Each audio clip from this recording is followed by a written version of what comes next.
Alrighty, give it a second there to get going. I know sometimes it takes a hot second before everything is underway. So it looks like we are live now. Hello, everyone. Happy Saturday night and welcome to the Mile High Insiders. I'm your host, Nick Kendell. And with me today, of course, once again, is my good friend, Luke Patterson. Luke, how are you doing today? I saw that you were enjoying a beverage there a little bit ago. How are things out in Colorado? Yeah, things are great. It's a beautiful day. It feels like a summer day here in the Rocky Mountain Mile High City, so I can't complain. Got an energy drink because I'm just pumped to talk football, man. I love this. I love Saturday talking football with you. Everybody's talking football anywhere 24/7 around the National Football League in Broncos country, so I'm pumped. Let's get it going, man. Yeah, absolutely. Hopefully, things are progressing pretty chaotically, it seems like, in the United States right now. Hopefully we'll get football this year, but we're going to go business as normal today because, in our little sphere here, our little Mile High Insider sphere, that's how it's going to be. So make sure you guys find us on Twitter at Luke Patterson LP and at Nick Kendell MHH. Subscribe, like, and share our show wherever you listen to these podcasts and leave us a rating. That really means a lot to us. Also, don't miss out on all our great off-season content at milehighhuddle.com. of the Maven Coalition and Sports Illustrated. Also know that our podcast is powered by Overtime Media. So, Luke, today, it's the off season. We got a lot of different stuff we can talk about, but there's something that I've seen on Twitter probably once every single off season. It's the off season superlatives, I guess you'd call it. So it's kind of like the most overrated player, the most valuable player, blah, blah, blah, blah, blah. And I haven't done one yet this year. I haven't tweeted one. I've thought about it plenty of times, but I thought this would be a good opportunity to kind of go through this list and discuss, what we think about this Broncos team heading into the 2020 season and which players fit into these categories. Yeah, one of the most interesting things about this exercise, if you will, or this take, or just this analysis, is that you get to be honest and objective about your players. Now, you and I were talking a little bit, just a quick peek behind the curtain right before the show started, and I told you, man, I've been thinking about this list since you sent it to me on Thursday. I've been scribbling out names, replacing guys, but I guess I want to say there should be no hurt feelings here because I'm looking at this as an objective analyst. I'm not looking at this as a homer. I love the Broncos. I'm a huge Broncos fan, but I'm also true to the brand and Sports Illustrated, Mile High Huddle, part of the Maven Coalition. So looking at this objectively, I wouldn't be surprised if we could take a few lashings, from some of the haters out there, because I'm strict on my Broncos. I expect a lot out of these Broncos, 3-time world champion Broncos. So I'm looking forward to get it going, man. I want to get it started off with the first one that you hit me with. Now, the very first question we're going to go ahead and hit is the most overrated player for the Denver Broncos. Talk to me. I do want to, one quick caveat, guys in the chat, let us know who you want to answer as well for these categories. We want to have a conversation here with you guys. Also, Luke and I, we have the categories written down, but we have not discussed what each other have. So we're going to be unveiling each other's lists live in front of you guys as well. We don't know what the other wrote. So most overrated, I'll give you the floor, Luke, and looking forward to seeing what the chat has to say as well. All right, guys, don't come at me too hard, but I'm going most overrated player, Von Miller, your edge rusher. Now, before you get at me here, just think about me. Hear me out. He's 30 years old. He's coming back for a great season. I know he canceled his trip to Australia before the recent pandemic and things of that nature, but he is not the same pass rusher that he used to be. I believe he stacked up 8 sacks last year. There were some ghost games. I think he was on 46 tackles, if I'm not mistaken. So the stats were okay. They're just not Von Miller. And you saw Von at some press conferences have some real weird moments, some real moments of clarity that he's trying to express on Twitter. And the guy loves to just bare his soul to Broncos country in the media. But a lot of last season, I was confused by the young pass rusher. I wasn't sure if he was being overwhelmed because of the double teams, chips, or what it was, but Von just couldn't quite get it done. Now, on the other side of that, I do understand that quarterback hurries is something that Von Miller led the league in. Now, I know you're going to hit me with that one, so I wanted to get that out of the way. That being said, sacks matter the most, and Von Miller said that himself. My boy Cecil Lammy's the one that found that stat, that next gen stat, and he brought it up to him at a press conference last year, and Von kind of laughed him off and was like, "Yeah, that's great, but I'm here to get sacks." So Right now, my most overrated Bronco is Von Miller. I need him to perform. There's a lot of whispers and rumors and chats amongst Broncos country, not in the organization, but amongst the fan base and the media. Is this Von Miller's final farewell tour? I don't know, but for me, he's my most overrated Bronco. This is the Overtime Podcast Network. And I think you might be correct in saying that he's overrated just because he is so widely known across the country and Broncos country as well. You know, if you're a casual fan, everybody knows who Von Miller is. But I do want to come back to the stats here you talked about. Von Miller did finish third last year, according to Pro Football Focus, in hurries. The only players who had more than him was Danielle Hunter for the Vikings, who's probably the most underrated pass rusher in football, and Cameron Jordan, another really extremely underrated football player. Then there's Von Miller, 58 hurries. And as far as total, which would be sacks, hits, and hurries combined, Von Miller had the seventh most, only behind Nick Bosa, TJ Watt, Shaq Barrett, Cam Jordan, Daniel Hunter, and Zadarius Smith. So while sacks, Von Miller did not get them last year, sacks aren't actually very stable year to year. So that's something where you can have a guy play really well, but the sacks sometimes just don't get there. They're not it's not a predictive stat. So I can hear you from Von Miller, but I do think that sacks themselves, while they are great, they're a lot of really important to the defense. From an individual player, I think they are a tad overrated when judging that player's talent. So, but I hear you there. Von Miller is definitely an interesting one. I'm going to go with somebody that hasn't even played a snap yet for the Broncos, but I'm going to go AJ Boye. I know that the Broncos are made a trade for him. They traded a late fourth round pick to bring on AJ Boye, but I went back and watched AJ Boye for the Jags last season. I know that was not a great defense around him, but he did not look like a cornerback one to me. I mean, he did, and he only really had one season where I thought he was a cornerback one, and that was his last season in Houston before getting that payday. His best years at Jacksonville, he was a cornerback too with a great defense around him. He's only 28 years old, but he's had a lot of injuries. I don't think he's had a season where he's played all 16 games. So AJ Boye, I have a little bit of I guess I'll say a Juwan James vibes from him, where there's some expectations with him coming in, but I don't know if he's going to be the player that everybody expects him to be, especially as a cornerback one. So I know he's a great fit for this Fangio defense. I'm just a little bit concerned with him. I think overall, I think people are I think he's a little bit overrated compared to general consensus. So I'm going to give you some pushback there because I want to ask you this. Do you feel that the Broncos have designated him as the number one cornerback? Or is it simply by default?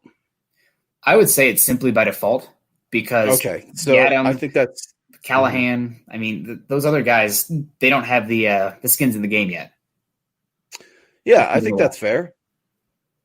Yeah, I think that's fair and something that you can go off of for sure. But ultimately, man, I like the pickup from AJ Bouye. I think he's going to bring a lot to this system. While I don't think he's Chris Harris Jr. because they're two different players, something you need to know is that Vic Fangio and Ed Donatel have wanted to get this guy going on their team. Now, that goes way back to, I believe, 3 years ago when he signed a contract with the Jacksonville Jaguars. He was really close to landing with the Chicago Bears and Ed Donatel. So Vic Fangio's wanted this guy. He wants to get this zone corner in his system. I'm excited to see what he's going to do. Overrated, I could definitely see where people would overrate him, specifically, calling him your number one cornerback. Common terms that get associated with the number one cornerback include lockdown corner, man-to-man corner, put him on an island. That's something that you're not going to get with AJ Bouye. So I completely agree with you there. But yeah, overall, I'm excited about AJ Bouye, but in terms of overrated, I could definitely go there with AJ Bouye. I think he's got something to prove to not only himself, but to this team and the rest of the NFL because, like you said, he's been on multiple teams and this probably isn't his last stop either. Yeah, good point. So comment section here. Guys come in at Bill1293. I get hate for this, but I'll say Drew Lock only played 5 games. One was great. Gets a lot of hype to say he's a franchise quarterback already. I thought about putting Drew Lock on just for that very reason, but I didn't want to start off the podcast as that big of a hater. But I think it depends on who you ask. There's a lot of polarity when it comes to Von Miller right now. You got the Colin Cowherd crowd, MVP, and then you got the PFFs of the world, the Nick Wright saying, this guy's a joke. He shouldn't play in the league. So I do think that maybe the Broncos are a little bit over their skis. Our Broncos country is a little bit over their skis as far as expectations for Von Miller this year, especially considering how young this offense is and how odd this offseason is. But Von Miller is definitely an interesting one. Robert Castle coming in overrated. Juwan Winfrey, I believe he meant Jawan James. Jawan Winfrey, maybe. I mean, there was some hype for him as a 6th-round pick, but probably not now. But he does need to show up for his contract. So there's definitely some good ones on here. Another Jawan James coming in there. So yeah, and for all the Jawan James, not only is he overrated, but he's overpaid. Can we make an overpaid slot? Because I'm pretty sure Jawan James is going to be right there. Bryce Callahan's overpaid because he's never even played a down for the Denver Broncos. I don't even know if we're going to see this guy in the Broncos orange and blue uniform ever. So Vic Fangio, Ed Donatel, the whole Broncos organization have insisted that he is healthy and ready to go. We'll have to see. Terry coming in here, hashtag Nick's Beer Fund, hashtag use the Force, Luke, go Broncos. Thank you, Terry, all the way up in Canada. I actually have a cold one right here, so appreciate you. And also, thank you, Terry. We have a question coming in from Robert as well. Is an island cornerback a necessity in this defense? I'll just keep it short and simple here. It's not a necessity. This is a defense where, again, it's a cover 7, it's match quarters, where it's not the Wade Phillips where a cornerback's going to be on an island with a single high safety, and if you get burnt, it's going for 6. There's a much more, I guess, different types of coverages and overall team defense. But having a cornerback that can lock down one side of the field is still, obviously, you can take him if you can. And I mean, a lot is made with Vic Fangio on the zone defense. But last year when they played the Chiefs, both times, they went to man because that's the only way they thought that they could keep up with that Chiefs arsenal of weapons. And it didn't turn out well. So you still need to have man cornerbacks. I mean, Fangio said that multiple times this offseason. So it'll be it's an island cornerback necessity in this defense or in a defense, not specifically this Vic Fangio one, but man, it would be nice if they had one. Yeah, and it's all about personnel. That's a really good question, Robert. I appreciate that. And I think it all depends on the defense. It all depends on the personnel. I talked about it a little bit earlier. Chris Harris Jr. absolutely thrived in the slot man-to-man. You look at this A.J. Bouye coming out of Jacksonville, completely different guy. He likes to play that off coverage zone. And when you've got Pro Bowl safeties, and I'm already going to say it right now because Kareem Jackson should be a Pro Bowler. You've got Justin Simmons back there and Kareem Jackson. Yeah, you're going to be okay. You're looking to bend but not break. That's something that you referenced a lot in the show last week as we talked about Michael Ojemudia and cornerback out of Iowa. So it's the bend but don't break. So is a lockdown corner that can be set on an island an absolute necessity? No, but you better have a good defensive backfield if you don't have said corner. Yeah, that's cornerback. Everyone wants to talk about offensive tackle, but cornerback is the other position that really scares me. That third safety as well, if you want to kind of clump them together. With this defense, you might be able to argue that. Let's snake it. So I'll go first this time. That way you won't copy on me on this one, because I think this is somebody who has not gotten a lot of pomp and circumstance that it deserves a little bit more hype. Now, it's not the sexy position, but I'm talking about Graham Glasgow, guard coming over from Detroit, Michigan player. He was one of the top 10, top 15 interior offensive linemen last year, and that was despite playing for once Matt Stafford went out, that Detroit's offense went down the crapper. I mean, we saw it last year. That was a sad offense. Matt Stafford was incredible. Like he went down the crapper. Horrible. But Grant Glasgow, the Broncos paid him big money. He's going to come in. He's going to be really solid. And I can't – we're not talking about him. Everybody's talking about Boye. Everybody's talking about Casey, Melvin Gordon, the Broncos draft class. Who's talking about Graham Glasgow? I know it's not sexy. I know it's not the tackle position everyone's talking about, but Graham Glasgow is going to be really good. So I think he's very underrated right now. You went first because you knew I was going to go there. I mean, Graham Glasgow, he was, absolutely. He was my most underrated guy also, dude. I love the big uglies. I love the offensive line, the defensive line. And you're right. This guy is not, he's an afterthought almost. And I'm pretty sure Graham Glasgow was the very first transaction in the free agent period, if I'm not mistaken. I know it gets really odd with the Jarrell Casey trade and the AJ Bouye trade. Bouye was first. Was Bouye first? If they announced it and then it went through later. So. Okay, yeah. So when Bouye was here getting his physical, I was actually up at CU Boulder for the pro day up there when he snuck in right before this whole mess started and was able to get cleared and get an iPad and start going down that route. But yeah, I completely agree. Graham Glasgow, he's nasty. Something else people don't like to talk about is that he brings versatility to your offensive line. He played center last year for the Detroit Lions. Now he's going to be playing right guard. He's going to be right next to Lloyd Cushenberry. How good should you feel if you're Mike Munchak when you've got projects in your left tackle, and if your right tackle's willing to play, I'm not going to say able to play. I'm going to say willing to play for all that money that you've been paying him, then okay. But you look at Dalton Reisner, you look at Lloyd Cushenberry, you look at Graham Glasgow. That's a mean, smart bunch of dudes, and I'm looking forward to him getting after it on the offensive line. I love it. Yeah, and just coming back to Glasgow, he did come in for Frank Ragnow, who's a really talented center, could end up one of the best centers in football for the Lions. They used a first-round pick on him a couple years ago, but playing right guard most of the season, he was killing it, absolutely killing it when Matt Stafford was in there. He had a couple offensive games where he was just under 90 as far as the Pro Football Focus grade. He gave up 0 sacks last season, only 5 hits. So I'm really excited for him. I think he's very underrated, and we got some more comments here. Guys, tell us who you think is underrated as well. We got some super chats, but I want to get to this one first from Pickle Nick. I know you're Pickle Nick. 52302569. I'm going to read it. You comment, I'm going to read it. Philip Lindsay overrated. I think this is an interesting question because it depends on who you ask. There's obviously the hardcore, Denverites, Coloradans. I think that's probably how you say it. Who are, obviously love the hometown kid. But as far as a general overall like NFL perspective, maybe those people think he's a little overrated. But bringing in Melvin Gordon, maybe the Broncos underrate him, in my opinion, in comparison to the fan base.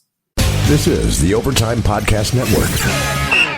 I love it, Pickle. I've never said that before. I love it, Pickle. I love it. So, yeah, I completely agree. And I'm going to double down. I'm going to say that's a prove-it year for Philip Lindsay, transitioning just a little bit. He's my prove-it year guy for Philip Lindsay. Now, am I going to call him overrated? No. He was an undrafted free agent. I'm looking here. You're paying him $750,000 on a $5,000 signing bonus. That's pennies on the dollar, fellas. If you're getting Philip Lindsay for next to nothing, and he can be mad all he wants. He's a restricted agent, I believe, restricted free agent next year, or do they have the right to tender him? I think he's a restricted free agent as an undrafted free agent. Yeah. I wasn't quite sure how it worked with the undrafted free agents. But no, in terms of the bargain that you're paying for Philip Lindsay, because you already overpaid for Melvin Gordon, I love it. I think it's a prove-it year for Philip Lindsay, and I'm not trying to hate on Philip Lindsay. I like Philip Lindsay. I like his attitude. I like the way that he carries himself on the football field. I wish he wouldn't attack the Denver media so much. He's got this us against you mentality, and I don't understand it considering the Denver media has shown Philip Lindsay nothing but love. There seems to be a big chip on his shoulder, especially when they're losing some games, and I know he likes to get a little mouthy with some of the Denver media, but I like Philip Lindsay. He's always proven that he's a competitor, and I'm looking forward to seeing what he can do. I think he put on 5 to 10 pounds. Correct me if I'm wrong there, but no, it's something that Philip Lindsay has never done. He's never scored 10 touchdowns in his first 2 years as a Denver Bronco. He's definitely not going to get the 1,000 yards rushing. And as a $750,000 player, you're good to go. Now, what's the biggest concern with Philip Lindsay? This spread offense, because you know that Pat Shurmur likes to use his running backs. More importantly, he likes to use them in the passing game. That's something that we talk about weekly. Philip Lindsay can't catch. I'm going to do you one better. Philip Lindsay has a problem running routes. Now, that's not to say that he can't, because I don't think you should ever say what he can and can't do. He's proven time and time and again he can do what he wants to do and loves to shut down the haters. But he's never caught more than 35 passes in his first 2 years either. So those are some legitimate concerns for Philip Lindsay, but I love the honesty we're getting right now out of our chats and our super chats. And I'm looking at the live comments because, I think a lot of times people are a little squeamish to say Philip Lindsay should deserve some criticism because he is Denver's favorite son. And I get it. I'm a Colorado native too, and it's a beautiful story, and I love Phil. But Phil, it's time to get after it, and it's going to be a contract year for Philip Lindsay. You got to know he's looking to get paid. Absolutely. You're 100% correct. Let's get to these super chats here. Steven Baumgartner coming in. Just got my Judy t-shirt. Looking forward to Madden 21. Yeah. Looking forward to the football season. From your lips to God's ears, Steven. Let's hope for a football season. If not, maybe you should live stream Madden. I will watch that. Let's get – if there's no football, I will be watching live streams on Twitch or something for my football fix. Yeah, Steven, I appreciate that so much. Steven's one of our best super chat stars. He follows us on Twitter, follows all our writing, all our podcasts. And speaking of that, guys, be sure to go up to huddleuppod.com. Go ahead and get some swag, get some merch, get some hats, get some t-shirts, coffee mugs. We've got everything covered. We do have MHI stuff coming out. I'm bugging Chad about it. Don't worry. So we're going to get that there. But One thing that I think I wanted to add to that was, do you believe in the Madden curse? And I'm going to ask you that, Nick, and I'm asking that to Broncos country and everybody listening, because there's a video right now of Lamar Jackson, almost trying to hurdle a snowmobile on the jet, or a jet ski, excuse me. Yeah, a wave runner on the beach. And if that guy gets hurt, then what? The Madden curse, is it real? For me, it is. And Baltimore Ravens fans, do not look at that Twitter video. It will make you nervous. Patrick Mahomes broke it last year, sadly. So I don't believe in curses. That's not me. I'm a science guy. Reason and progress. Yeah, reason will prevail. But Stu coming in, obviously talking about the guy who follows us and really just consistently there for us. Stu McPeak coming in. Really appreciate you. We got some more questions coming in here. So I guess we'll come in. You find a good chat here. You skipped a prove it year. Is that correct? Yeah. My prove it year is Mr. Philip Lindsay. Who you got for a prove it year in 2020, Nick? My prove it year is Drew Lock. The Broncos are quarterbacks historically. Year 2, they take their biggest jump of their career. And most of the time, if you don't see it year 2, you're not going to see it. So the Broncos went out there. They've got a bunch of wide receivers for him. The offensive line should be that much better. We saw flashes last year. Obviously, there has to be a little bit of context in regards to analyzing the tape. Like if the offensive line has a rash of injuries, that can change things. If Drew Lock has a bum ankle, that can change things. But I think this is a make or break year for Drew Lock because this Broncos team around him is pretty darn good. And if he struggles, John Elway doesn't have many years yet. I could see the old gunslinger getting impatient and going out there and getting a veteran to go make a run. So I think it's a prove it year for Drew Lock, as crazy as that sounds. Obviously, there's a little bit of nuance that needs to be there. But everything points to Drew Lock. We need to find out this year. That doesn't sound crazy at all. And I go back to one of the comments just earlier saying that Drew Lock was one of the most overrated players in one fan's opinion. And I could definitely hear that. It's a sensible argument considering that the sample size is so small and the hype is so big. Something you and I have talked about off the air is you either love him or you hate him. And there's nothing in between in terms of the national media perspective of this young quarterback. You and I think, have always been on the same page with Drew Lock. Long before we've talked, I've liked him since Missouri. I've liked him since his sophomore year. It's the first time I watched him, and then I've kept an eye on the cat. So is he perfect? No, not at all. Quarterbacks are not born perfect, but I watched this guy improve last year weekly in training camp. You watched him improve in the preseason. You watched what he could do with those 12 weeks off. So is it a prove it year for Drew Lock? Absolutely. But you know what? The optimism surrounding him, that's something that should be very exciting. And I think for Drew Lock, the guy seems like a competitor. Anytime I've been around him, he's got some swag to him. He's got this competition to him that he just wants to be the best. And he almost feels like if he's not the best, that's going to be a failure on him. And I think that's what ultimate leadership can be for the Denver Broncos. I love it. Broncos country, let us know who you think. Prove it year. We've got lots of other things going up. I got to takes your leap. Who's going to take the biggest leap, Nick, as we start looking at this thing? For me right now, I'm going to go ahead and spit it out. Noah Fant. I think he's going to take the biggest leap. Your first round draft pick from over 2 years ago now. I can't say last year. So Noah Fant, the best rookie receiving tight end in all of football. I'm looking forward to him being that seam route runner that he was brought here to be. He's your red zone threat. He should be your safety blanket for Drew Lock. I'm going takes a leap in the 2020 season. Noah Fant. That's a good one. I thought maybe you'd go with that one. I actually took a different place just to double down on one of my own takes. But first, before we get to my takes a leap this season, Terry Randall coming in again. The defense will be okay. It's the progression of the offense that I worry about. New receivers, new running back, new offensive coordinator. The new additions on the offensive line will help. Terry, I agree with you 100%. The defense should be solid. I mean, it's going to end up being, unless, again, knock on wood, a rash of injuries happen, this should be a top 10 defense. I mean, the Vic Fangio effect, they have a lot of talent on the defensive line, one of the best safety duos in football. You can argue the cornerbacks, you can argue the coverage ability of the linebackers, but still, it's going to be a solid defense. So, can you have a top 10 defense in the league with such I'm going to say the cupboard is almost bare at the linebacking position for the pass coverage. That scares me. I talked about it last week. How do we defend these tight ends? I hear you, and I want to say they're going to be a top 10 defense, but how can that be when we have such problems covering the tight end? Is that going to be a role? I asked you last week, do the safeties, is it going to be a combination of Kareem Jackson trying to, take a few shots on Travis Kelce with a linebacker or what those coverage schemes are going to be? But man, Todd Davis, he's your tackling machine. Alexander Johnson, dinosaur dance, all that cool stuff. Great guy. Can't cover. Justin Sternad, he's a rookie coming in. He's going to take some lumps. Absolutely. But I've got major concerns with this defense also. Now, the defensive line, I'm feeling pretty good about. Feeling really good about the defensive line. They have depth, they have youth, and they have leadership. And I'm pretty sure they've got healthy players too. They shouldn't have a lot of banged up defensive linemen in that room right now. So I would agree with that, but I would caution Broncos country and just building that defense up too much, just too early, because Vic Fangio, he's got a lot to prove too. This defensive mastermind and this genius, it could be very well said that it's a prove-it year for Vic Fangio as well. Definitely.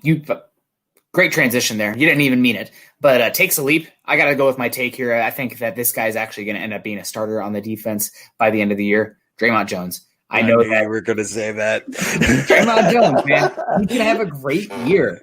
He's bulking up. He's one of the better pass rushers on that unit.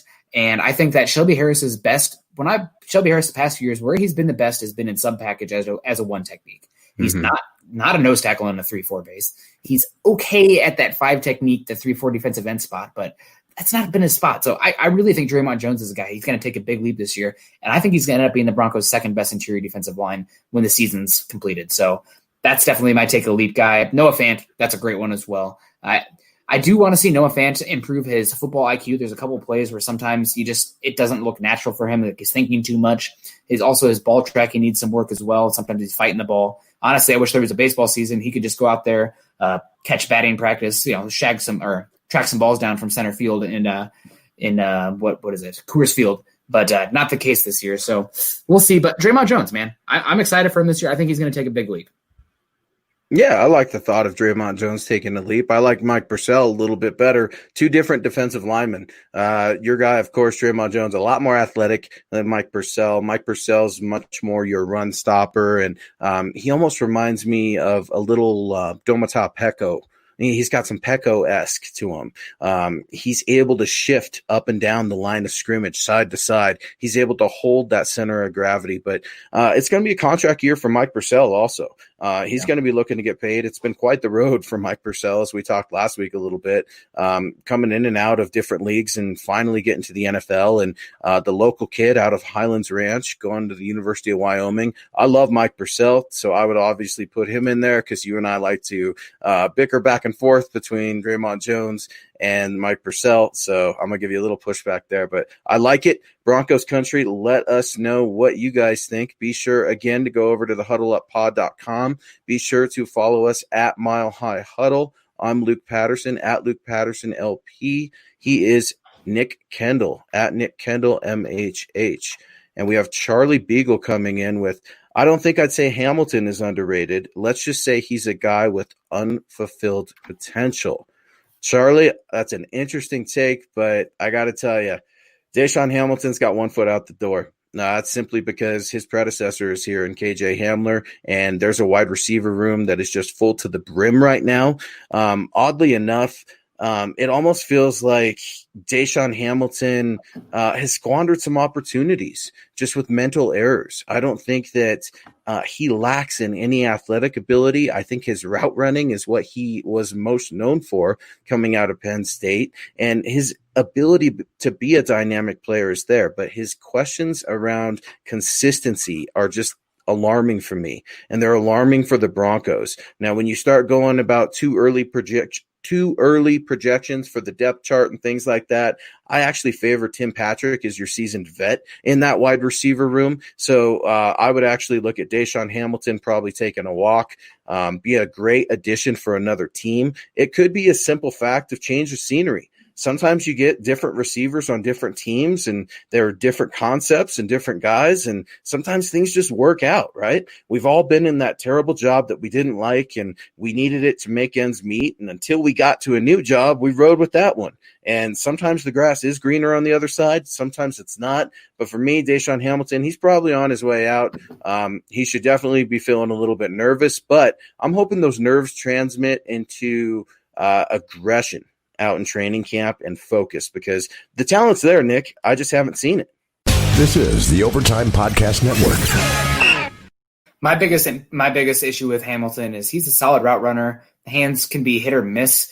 But the biggest thing is there's no juice. He's a catch and fall over guy. And in today's NFL, you need to bring something, either creating space because you have speed vertically or after the catch. Catch and fall over guys, they're just not super valuable. I will say in the Pat Shurmur offense, I think I would take Hamilton over Patrick, because the Shurmur offense is much more about isolation routes. And Patrick is more of the Cortland Sutton spell guy, where Hamilton, I think, can get himself open with route running. So maybe that's something we can come back to as a bet. And I completely agree with you on that, actually. And that's why I'm going to give you a little pushback, because I agree. Tim Patrick is much more profiling of a Cortland Sutton. I'm going to say he's more of a possession receiver, because he uses that big body to get up there, right? Just like Cortland Sutton. So God forbid Cortland Sutton went down with an injury. Tim Patrick's not necessarily going to be your number one, but he's going to be your bigger body wide receiver to be in there. I like Timmy Pats. I really do.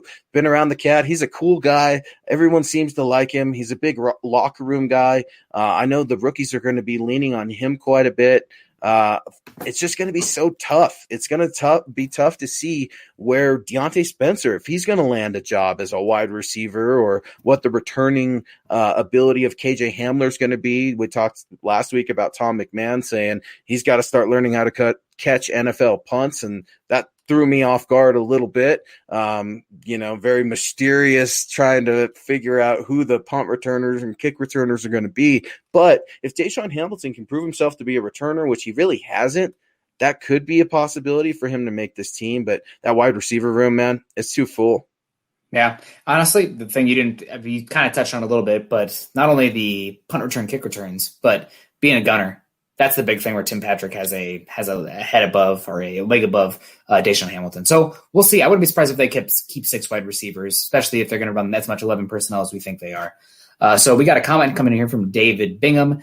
Good balance, guys. You're killing it. David, you're killing it, man. We love you.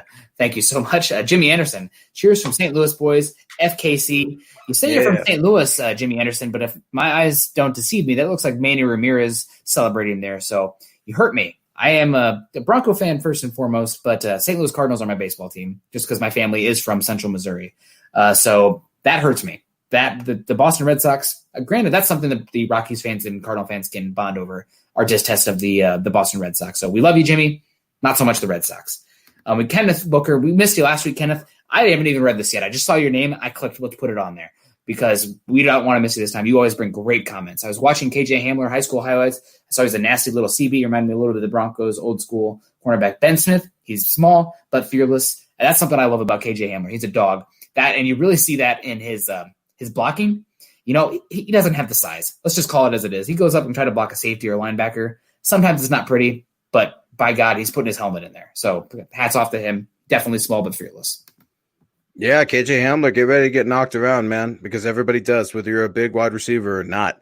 The size thing is definitely a concern for any player that comes into the league looking like, Phillip Lindsay with a smaller frame. Well, the guy went on to, have Pro Bowl year, back-to-back 1,000-yard seasons. We've seen smaller players in the league dominate before, and I'm sick to say it. Tyreek Hill. I'm so sick of saying that name, but we're going to be saying it for a little while. It's the copycat league. Everybody's trying to find the next Tyreek Hill. The Broncos are trying to do that with KJ Hamler. I'm not going to go as far to say that he is Tyreek Hill, because he's a rookie, and we have to see a whole lot before I'm going to make that declaration. But I will speak on this. He's a better human being than the wide receiver out of Kansas City, because I'm tired of saying his name. I'm not going to say it anymore. KJ Hamler, he's a very wholesome dude, seems to have a really good spirit about him.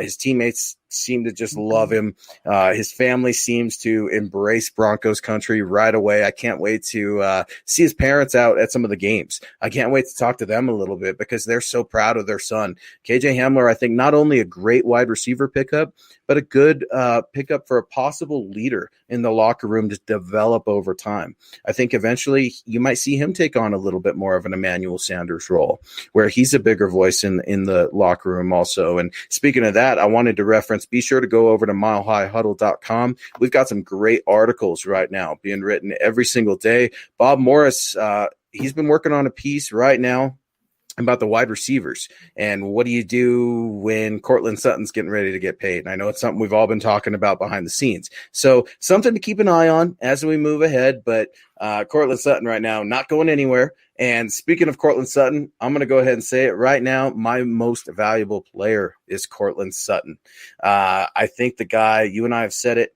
I've said it. You've agreed with me, I think. Push back if you need to. Top 3 wide receiver easily is going to be Cortland Sutton this year. Now, in the entire NFL? In the entire NFL. Absolutely. Absolutely. Now, I'm not saying he's going to be statistically, he's going to have the most yards, but I'm going to say when you get that guy in the red zone and he's going to be getting some 50-50 balls because, attention's going to be at other guys. You can't cover everybody. You can't cover KJ Hamler. You can't cover Noah Fant. You can't cover some of these other wide receivers. I mean, good Lord, it's going to be a problem. And if you've got Melvin Gordon in the backfield and everybody's saying Philip Lindsay's been working on these passing routes and catching the ball and all these things, he's put on weight. Well, defenses are going to have to account for him too. By no means is Philip Lindsay a slappy. He's not. I think he has something to prove. That's all I'm saying. I'm not a Philip Lindsay hater. I'm trying to be realistic about it. But for me, the most valuable player for the Denver Broncos right now, I have to go with Cortland Sutton. He's the alpha dog. He is going to not only emerge as a top 3 wide receiver, he's going to be the leader of this team, right behind Drew Lock on the offensive side of the ball. He is the vocal leader in that wide receiver room. You're not going to be seeing water bottle fights like I did last year with Emmanuel Sanders and Cortland Sutton. Absolutely ridiculous. You're not going to see that this year. I promise you of that. Everybody knows Cortland Sutton is the number 1 alpha dog, and that's why he's my MVP. Interesting. That's a great pick. I love Cortland Sutton. He's one of my favorite players on the team right now. I'll get to mine in just a second. Manny Weiss, is there a player that you would like to see the Broncos add that would be a great fit?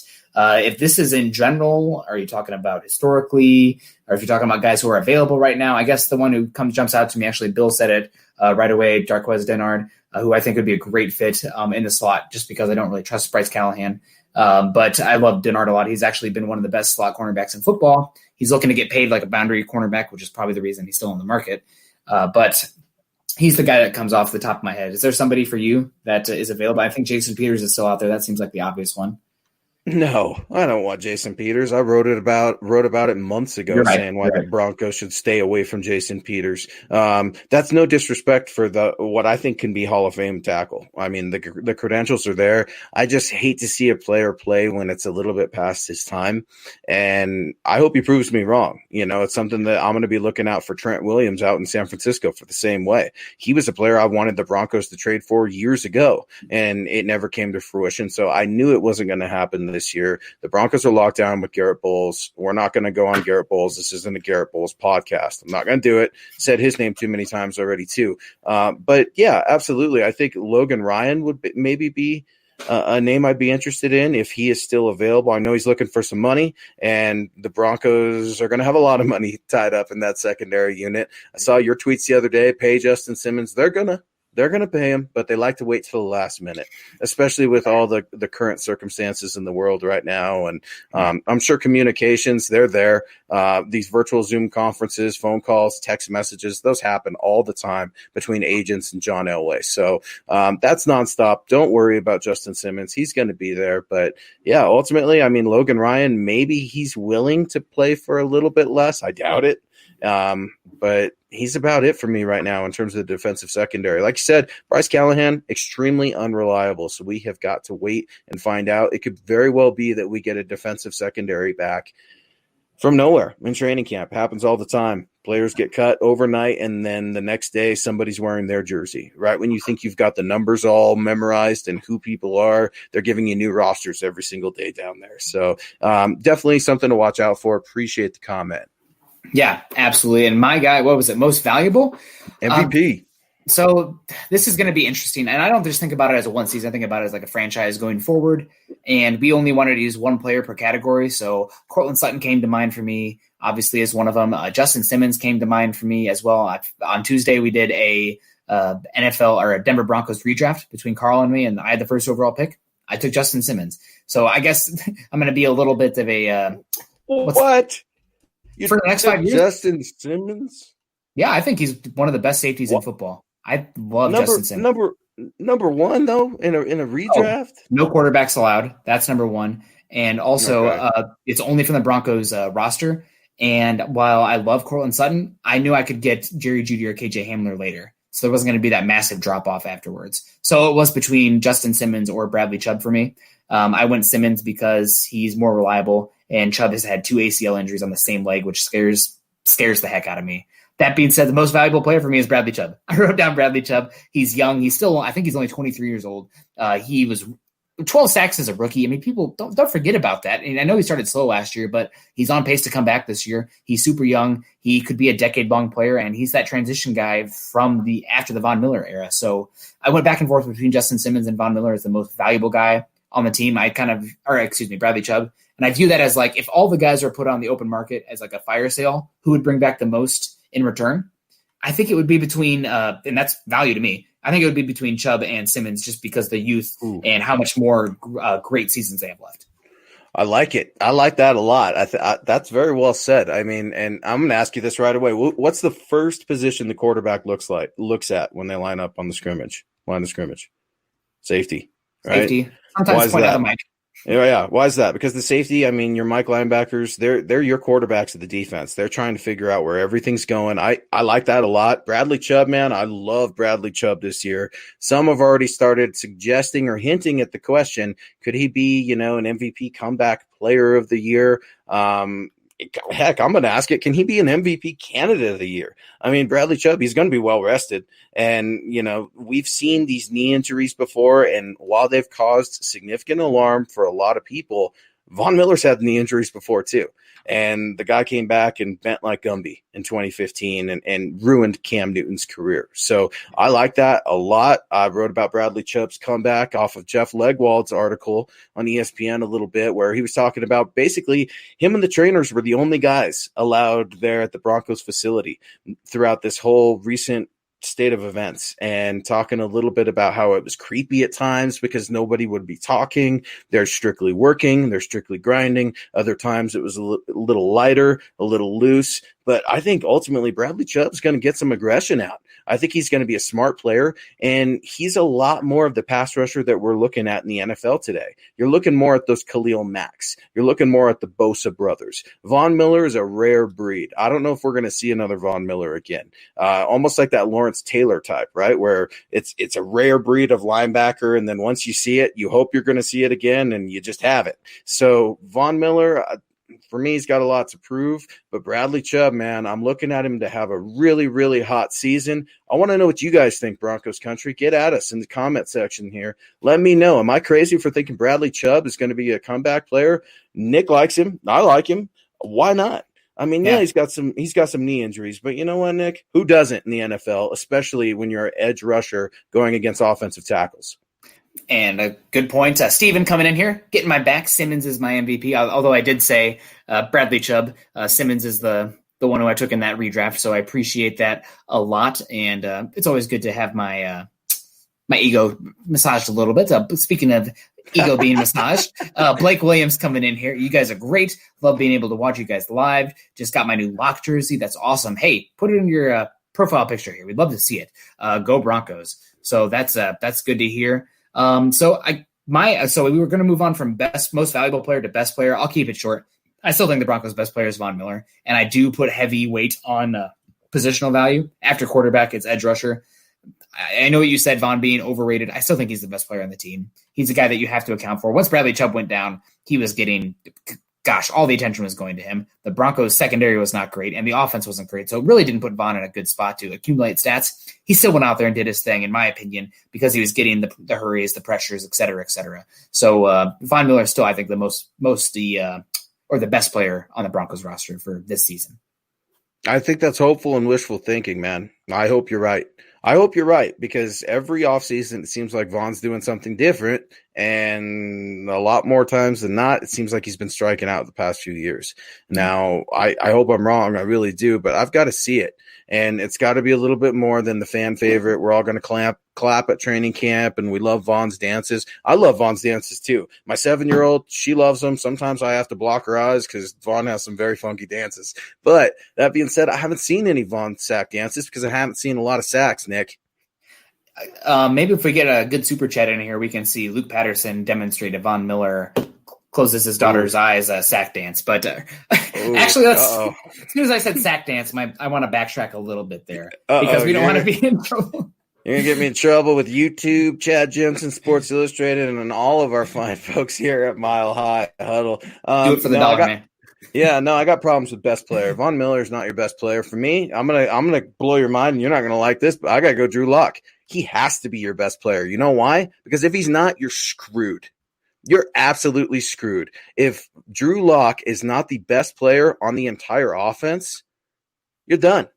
You've got your pass rusher and your quarterback of the defense with Bradley Chubb and Justin Simmons.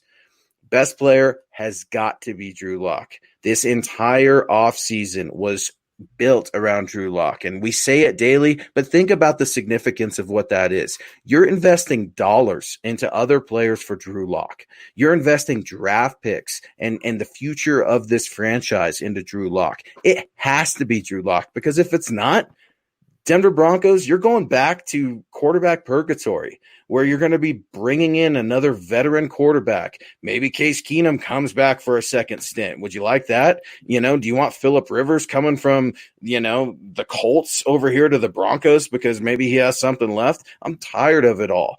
Drew Lock has to be the best player, because if he's not, the Broncos, they're screwed. Yeah.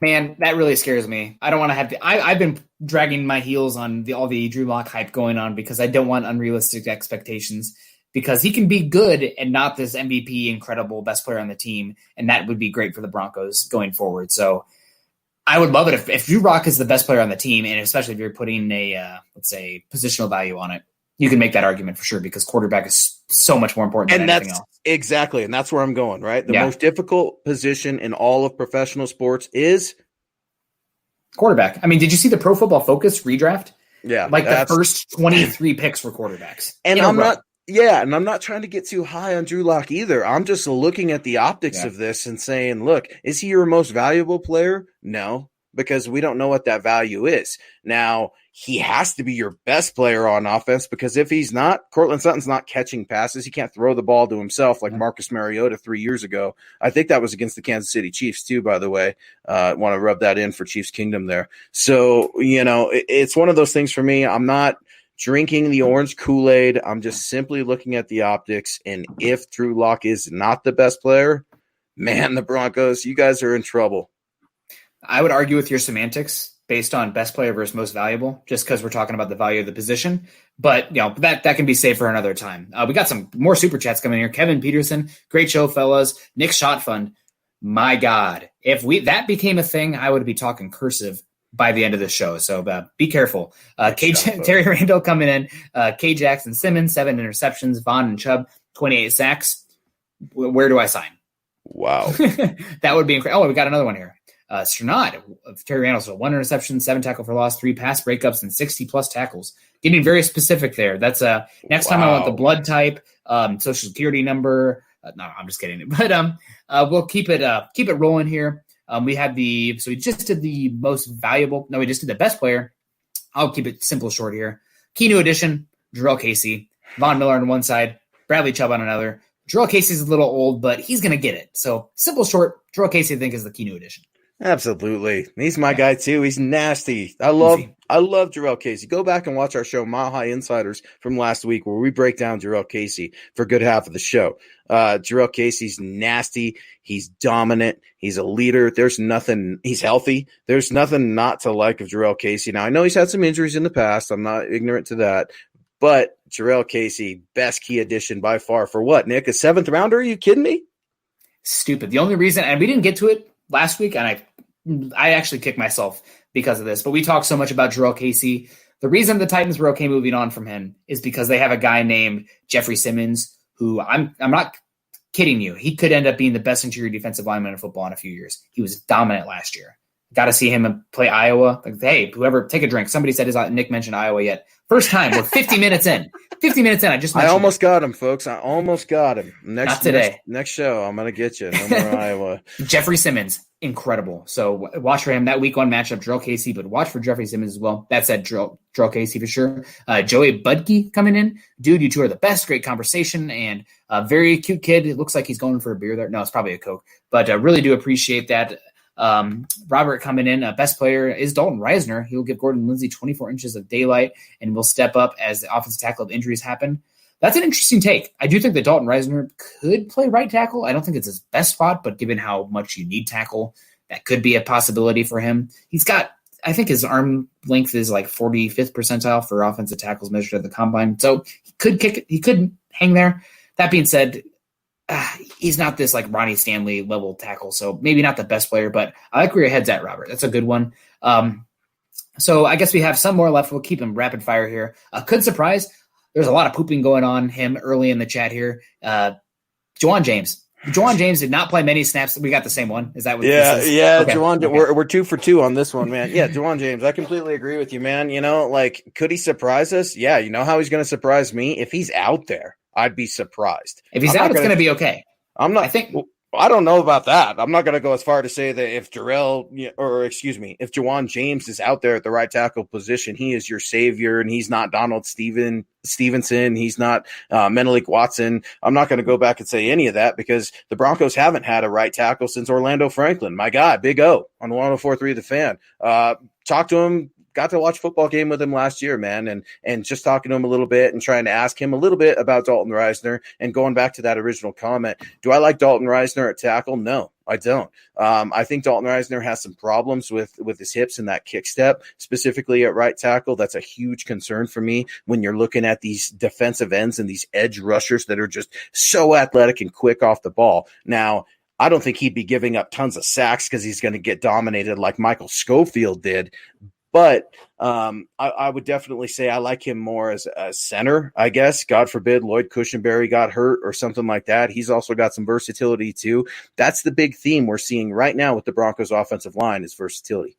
Cross-training, really important for those offensive linemen. So good comment there. I agree with you completely. So interesting. It'll be interesting. And Dalton Reisner, I think I fell in love with him after that Mississippi State tape. He's actually another guy that went against Montez Sweat. I mean, that Mississippi State defense that season was incredible. So we'll see. But I agree with your point.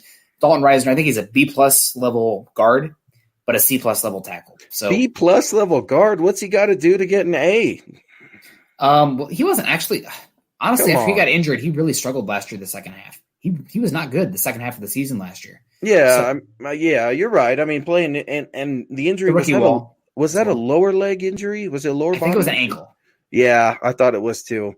Yeah, so we don't know what that's like. So yeah, I'm going to give you some. Yeah, I agree with you there. The injury definitely changed him for a rookie to come in, and I'm going to toot my own horn saying that I found Dalton Reisner early too, and same with Drew Lock, and then I was beyond myself when the Broncos got both of them. I was shocked to see them get Reisner. Was really shocked. I thought he would be gone. I thought maybe the Raiders would go after Dalton Reisner. Mm-hmm. I was telling my wife at the time, texting her, oh God, if the Raiders do this, it's just going to be the worst thing ever because we're going to watch one of our own in the silver and black. So I agree with you. Versatility, Dalton Reisner, you got to love him. For me, he's an A. Nick Kendall's a hater, so he's a B+. B+.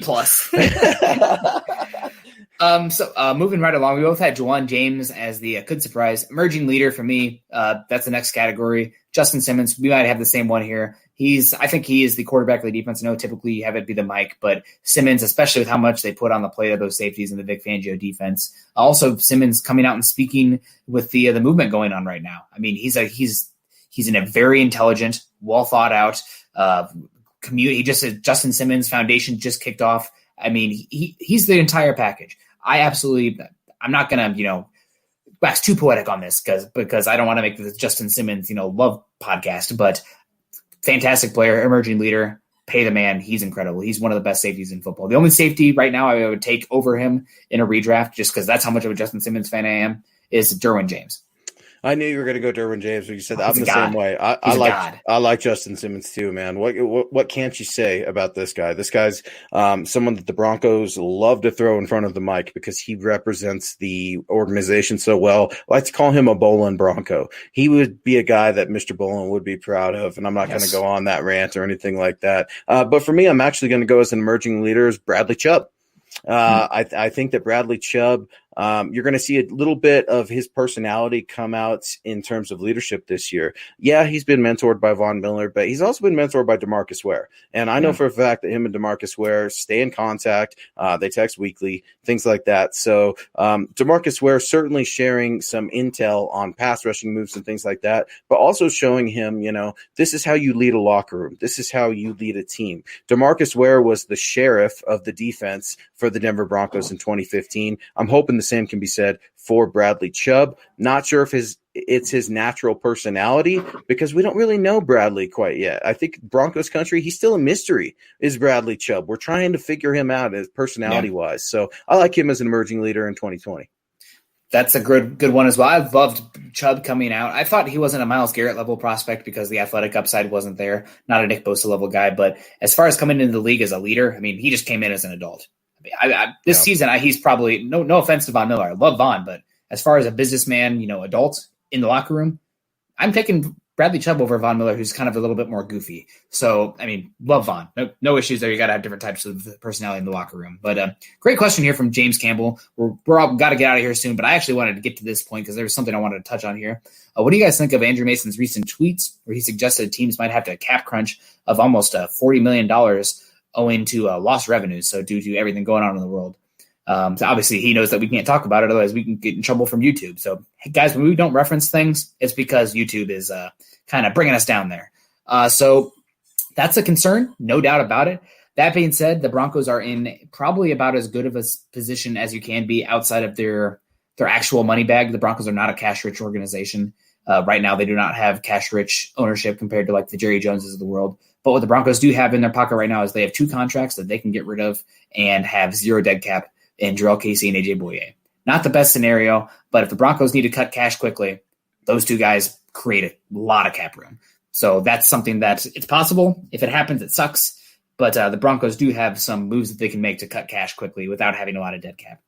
Yeah, I agree with that. And I echo, what Nick said with James, to James. And that's a great question. We certainly don't want to use this platform for any other purposes but football. That being said, we understand this is a delicate time for everybody. So, we want to send positivity and realistic thoughts and vibes your way. That being said, Andrew Mason, what can you say about Andrew Mason? Well, he's one of the best writers and analysts in Denver. I got to write and work with Andrew Mason at the Shrine Game a little bit with DNVR. He's a good dude. He's a really good dude. A gentleman and is extremely well respected by the Denver Broncos. So football nerd. Yeah, absolutely. In a good sense. The guy likes football. Yeah, absolutely. And he's willing to, put in some good work. And a lot of the Denver media is, man. You start to see who's going to these road trips and who's going where and why they're doing these things. It's not just to go out there and get the credential and have the cool hat that comes with it. No, it's to find football players because the bottom line is talent can come from anywhere. And I know we're starting to wrap up the show a little bit, but that's one of the biggest things I would encourage Broncos country to look at. The Broncos have guys from the American Alliance of Football on their roster right now. Could be starters on the defense. One for base package, one for nickel. Absolutely. You're getting guys that are MVPs. You talk about Justin Simmons of the Shrine Bowl, Philip Lindsay, Shrine Bowl, Justin Hollins, Shrine Bowl, the Senior Bowl. It's one of the craziest events. I can't wait to see it for the first time this year. I've heard great things, but the Senior Bowl is the big flashy, glitzy game. Sometimes you got to look at some of these smaller games, even go to Division II and start finding some Division II talent. You look at Canadian football, maybe you look up north. It seems like there's always a Canadian local talent, that's coming back and forth and trying out with teams and multiple teams. I think it was even with the Broncos last year in training camp. They had a Canadian player out there. So talent can come from anywhere, Nick, and that's one of the best reasons why I love covering the Broncos. Absolutely. And speaking of, media members wearing a hat, Go to huddleuppod.com and get your swag on, guys. I got my Building the Broncos podcast out. I'm waiting for the MHI Insiders logos to come in, but that will be something I'll have soon.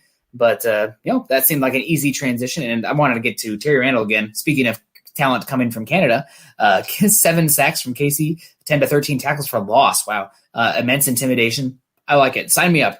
Terry, just make it happen. Now that you put it out there, the onus is on you. So if it doesn't happen, we're coming for you. No, man, but, that's tough, Terry. I'm going to give you some pushback because you said 28 sacks between Chubb and Von Miller. Now, if you're having 7 more sacks there with Casey, now I'm a Denver Public Schools guy, but that's 35 sacks for the Broncos between 3 players. Man, that's pretty nasty. And like you, Nick, sign me up and get in Bill Kolar's ear, Terry, because Bill Kolar would love to hear you say that. He might even use you for some of those passionate, heated conversations he likes to have out there at training camp. 4 sacks opening day from Dennis Elliott. Dennis, make it happen. Most likely to be cut. This is an interesting question. I'm trying to think of the positions that there's going to be a good amount of competition. I think we might just well have a bet about it. I'm going to go with Tim Patrick. You might as well just say Deshaun Hamilton, so I could say Tim Patrick. No. Just go back and forth. No. I'm doing it to get at you. Okay. Yeah, we'll do like a shave your head bet or something like that. We'll lock down the details on the next show. But no, absolutely not, man. Tim Patrick, are you kidding me?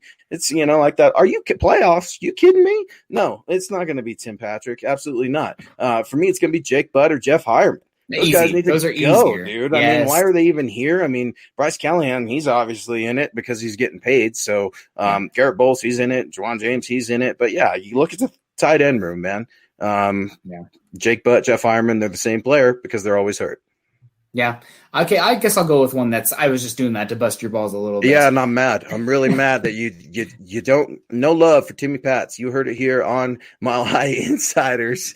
Part of Sports Illustrated and the Maven Coalition. So not only does he think that Dalton Reisner is a bum B-plus player, but he's looking at Tim Patrick getting cut. Okay, well, one that I think could be cut just because he's not a great athlete, so I don't know if the special teams is there, and it seems like the opportunity has passed him as far as the defense goes. Josie Jewell. He could be one that I know that there's a solid leader there, but they brought in Sternad. There's Justin Hollins. Where is he going to play? Joseph Jones is going to be back. Josie Jewell's one that hurts me as an Iowa Hawkeye fan who loves the city of Decorah. But that's one that I think is interesting to mention at least. And Luke, if it's okay with you, let's run through some of these last ones real quick, and then we'll just go back and forth, maybe one sentence comments on it. So we have only a few left, honestly. The dark horse undrafted free agent. So that is one that you gave me. I did not want to leave that. And mine's going to be easy. I'll probably steal yours. Actually, you go first because this is your one. I will probably steal yours. So I love to butcher players' names. Nick, you know that better than anybody covering the NFL 2020 draft with me and working on this podcast with me. So I'm going to go with a cornerback, Asang Bassi out of Wake Forest. So he's going to be my guy that I'm looking at as a slot cornerback. You look at smaller, shifty corners, he's probably your guy that could be locking up with a Tyreek Hill, a KJ Hamler. You're looking for a guy that can keep up with these guys. Now, can coverage be taught? To a certain degree. Can speed? No. And this guy he's blazing fast. He's 5'10", 190 pounds. He's what I project to be a slot corner. He's got over 2,800 snaps in college. Now, he's only had 4 interceptions, so he's not a turnover machine, not necessarily the best tackling machine, something we know that Ed Donatel and Vic Fangio will not compromise on. But, yeah, I'm going to go with the Asang Bassi out of Wake Forest. That was the longest one sentence I've ever heard. No, I'm just kidding. I'm just busting your balls. And guys, Luke is frozen on my screen. So hopefully I can see it, but you're just moving around a little bit. Mine is Levante Bellamy. I don't think Royce Freeman is a guy who's long for this roster. I don't know if he even fits the best. I loved Bellamy coming out of Western Michigan. He's a guy who's interested me. And if there's any position that's easy to make a squad from an undrafted free agent position, it's the running back position. So that just seems like the easiest bet, the one that I'm going to go with. The last one here is unsung hero. Obviously, I'm going to stretch the word hero here, but a guy that I think is constantly pooped on, that's really solid in what he does and is put in situations where, honestly, it's not his best, but that's just because how the defense is played, and that's Todd Davis. I know that we're looking to replace Todd Davis. I'm looking to replace Todd Davis, but I think that people talk about him like he is one of the worst deep linebackers in football. And that's just not the case. I mean, as far as taking on blocks, playing in the box, and actually playing those over the middle zone coverages, he's pretty solid. He's an okay player. And I don't think that people appreciate him enough. Last year, he had I think it was the second most snaps of a linebacker in the slot. That's not his game. And the fact that he was having to do that, I think, speaks more to the lack of a player that you want in that position than Todd Davis. Todd Davis is the guy you want in the box. And I think that people don't appreciate him to the extent of how good he is. Now, obviously, I want more passability from him, but I think Todd Davis is much better than general consensus. I agree. Todd Davis gets a lot of disrespect thrown his way. A lot. That's not deserved. But for me, I'm going to go unsung hero. I'm going to go with B-Mac, your kicker, Brandon McManus. He was an unsung hero in the 2015 season and a player that continues to get a lot of attention for a kicker. I find myself even kind of scratching my head here when I think unsung hero, but right away it was B-Mac. I'm thinking Brandon McManus, obviously well received in the Broncos community. He puts points on the board. I didn't like it when he was throwing his little kicker tantrum with Vic Fangio. I don't like that at all. I don't like it when your kicker's talking at the press conferences either because he's a kicker. But he ultimately puts points on the board. He has been consistent. When it didn't look like he was going to be a very good kicker at the beginning of his Broncos career. Yeah, that's a great one as well. I remember people were saying Brandon McManus. So that turned around. Obviously good. Also, I have no idea what this comment is from, but Chiriano coming in, pizza. That is my cue. That is time for dinner. Time for me to get off of here. So pizza time. Pizza time. Absolutely. That's going to do it today for the Mile High Insiders. Guys, you can find Luke at Luke Patterson LP and myself at Nick Kendell MHH on Twitter. If we did not get to any of your questions today, guys, add us on Twitter. I will be on my phone, despite my wife's chagrin, after this is over to talk more football with you guys, if that's what you want, because I'm an addict. If there's no football season this year, I'm going to be like adding you guys at some point because I need to talk football. So also make sure you go over to milehighhuddle.com, an affiliate of the Maven Coalition and Sports Illustrated. Go to iTunes and leave us a 5-star rating if you wish and a comment, as your support can help us continue to bring you our Denver Bronco deep dives. Super important for us, guys. Make sure if you're listening on YouTube or anywhere, to subscribe, like, and share the show. That can help us reach a bigger audience and help us continue to bring you these shows and better shows in the future as well. You can follow the Mile High Insiders podcast and all our other great audio content by subscribing to the Huddle Up podcast wherever you listen to the shows. Follow us on Twitter at Mile High Huddle and at MHI_football pod. For Luke, I'm Nick, wrapping up another episode of the Mile High Insiders. What is this? Was this our 5th or 4th episode? It's got to be 5th, right? We've just been crushing the entire month of June, and I just wanted to say real quick, thank you to Broncos Country. Thank you to our super chats, our comments. You guys are awesome on a Saturday night. This is why Broncos Country is the best fan base in all of the NFL. So thank you guys so much. We appreciate it, and we look forward to rapping with you next Saturday night at 6 p.m. I'm Luke Patterson. He's Nick Kendell, saying always believe in that Mile High magic. Go Broncos.